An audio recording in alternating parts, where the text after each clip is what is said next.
semaine. De la semaine avec Charlotte Jacobsen. Bonjour Charlotte. Bonjour Philippe. Comment ça va ce matin ? Ça va bien. Merci d'être avec nous. Le livre de la semaine avec un avenir radieux. Retour dans le passé ce matin avec Pierre Lemaitre et son nouveau roman Les Années Glorieuses, 3e volet d'une saga qui a entrepris de feuilletonner, dirons-nous, le XXe siècle à travers l'histoire de la famille Pelletier. On plonge avec vous Charlotte Jacobsen en 1959 au cœur d'une aventure palpitante. Vous nous dites tout sur ce 3e opus, véritable coup de cœur à 2000% pour vous. Ah oui, c'est mon auteur préféré du monde entier. Oui, je crois. On a déjà parlé, moi, on vous dirait tout à l'heure. Alors, quelle joie, un roman de Pierre Lemaitre au mois de janvier. Ouais. Pour moi, c'est le patron des romanciers, je dirais presque le taulier de la littérature, devant lequel tant de lecteurs s'inclinent en jubilant, tant il maîtrise sa plume et se balade au sein des genres littéraires. Ouais. Il fait des polars d'habitude, lui, non ? Oui, alors on a il a déjà commencé. parlé. Oui, on a parlé de Robe de mariée l'année dernière. C'est juste, il excelle dans le genre polar, il excelle dans tous les genres. Alors, on l'attendait depuis 2 ans, le voici, le 3e volet de sa série Les Années Glorieuses, consacrée aux 30 Glorieuses, après Le Grand Monde, sorti en 2022, et Le Silence et la Colère en 2023. Cette série ménage un lien avec la trilogie précédente, Les Enfants du Désastre, qui débutait en 1915 avec le très remarqué Au revoir là-haut, qui a été prix Goncourt 2013 et adapté au cinéma par Dupontel. Si vous suivez toujours, nous en sommes au 6e volet d'une grande saga qui vise à feuilletonner le XXe siècle, comme vous disiez, sur 9 ou 10 romans. Alors c'est très réjouissant de savoir qu'on va pouvoir encore se délecter à la lecture de la grande histoire vue par le prisme du personnage principal, j'ai nommé la famille Pelletier. Justement, la famille Pelletier. Pitchez-nous tout ça. Alors, après le roman d'aventure consacré à l'année 1948, qui se passait entre le Liban, la France et l'Indochine, tome 1, le roman social dans la France de 1952, tome 2, nous voici dans le roman d'action en pleine guerre froide en 1959 entre Paris et Prague.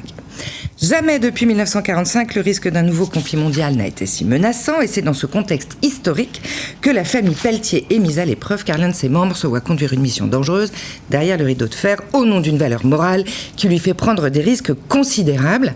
Tandis qu'à Paris est mise à l'épreuve du doute la passion amoureuse qui unit François et Nine, et à l'épreuve du temps, le couple que forment Angèle et le patriarche Louis.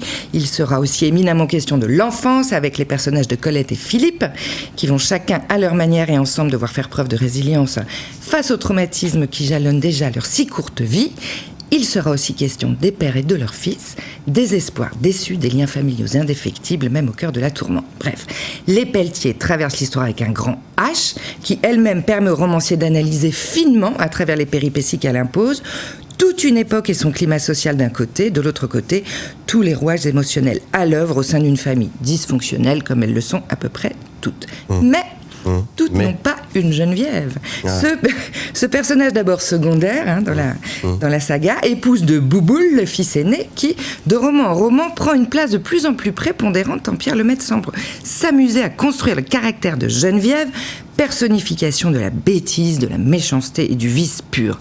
Elle est détestable et diabolique, autant qu'indispensable à l'intrigue et à la tonalité des romans de Pierre Lemaitre, qui excelle à dépeindre avec clairvoyance et surtout tellement d'humour les pires travers des êtres humains comme leurs meilleurs sentiments. Pierre Lemaitre, il porte bien son nom, c'est le maître. Le maître. Maître incontesté. Le maître incontesté.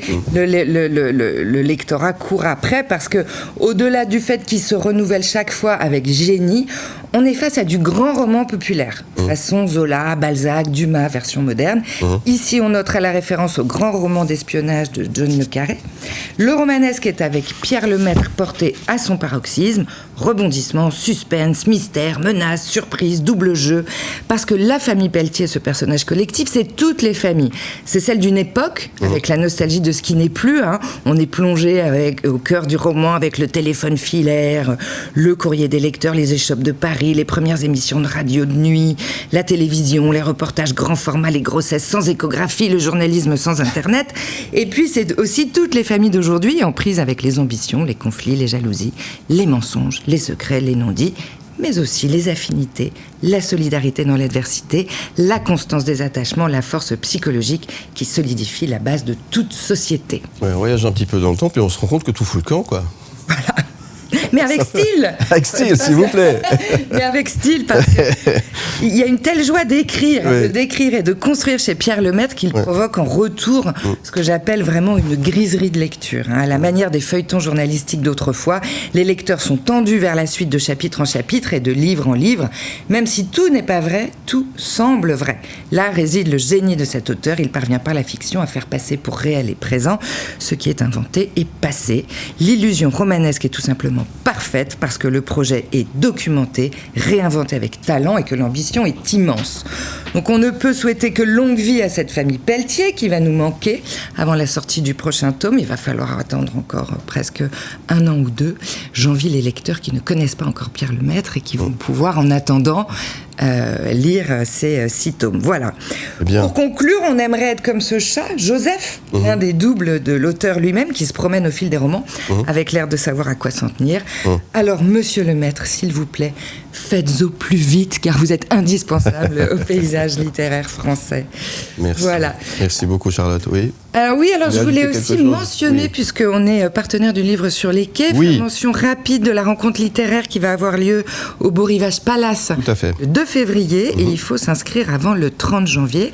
Alors là, ça va être un invité d'exception. Il s'agit de Camille Laurence qui vient de publier Ta promesse chez Gallimard le 2 janvier. Voilà, un ouvrage autour de la manipulation, du mensonge. Camille Laurence questionne dans ce roman le narcissisme contemporain, l'absence d'empathie, se demande comment sauver l'amour de ses illusions. Ça se passera le dimanche 2 février. Sur inscription, le livre sur les quais.ch. Merci Charlotte, c'est noté. Et puis n'oubliez pas, un avenir radieux. On vous souhaite un avenir radieux. On vous retrouve tout à l'heure pour Ni pour ni contre, bien au contraire. Il est en librairie depuis mardi, vite. Voilà, Pierre Lemaitre aux éditions Calman Lévy, c'est bien ça? C'est exact. Voilà, et c'est indispensable, vous l'avez entendu, ça a été vendu comme jamais. Merci Charlotte, que vous retrouvez en podcast et en image sur le site mlemedia.ch.